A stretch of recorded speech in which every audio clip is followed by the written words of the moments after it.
When you watch TV news, you hear meteorologists like Aisha talk about advisories, watches, and warnings, like the cold weather advisory that we had yesterday.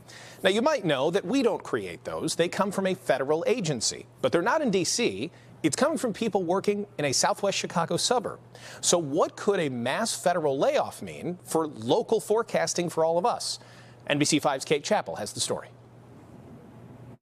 We've got cold weather advisories. NBC5 Storm Team starts many mornings with thorough forecasts to help you plan your day. And most of the data they share comes from scientists and meteorologists here at the National Weather Service in suburban Romeoville. We're responsible for putting together the forecasts, going through all the data that's available, whether it be observations, satellite, radar. NWS is a branch of the National Oceanic and Atmospheric Administration, or NOAA, a federal agency with a mission to protect people and property.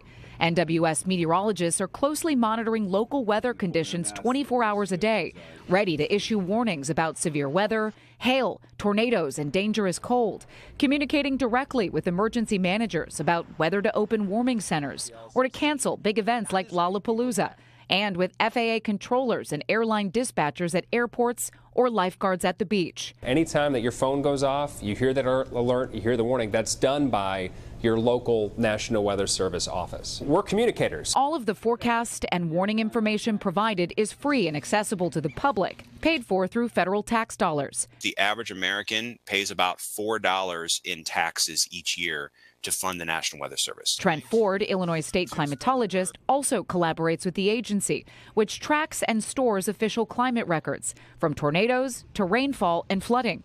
He studies climate events and communicates with stakeholders, from farmers to city managers, on infrastructure planning to better mitigate the effects of climate variability. So that the new homes that are built or renovated are not flooded by the next big rain event. We need to know how that rainfall is changing. Tremendous saving for us. We want to downsize government, but make it better. Last week, as part of his promise to shrink the size of the federal workforce, President Donald Trump ordered agencies to lay off nearly all probationary employees. NOAA would not confirm to NBC5 how many, if any, workers in Illinois were fired. But concern is growing that job cuts could be coming and what that would mean for local forecasting.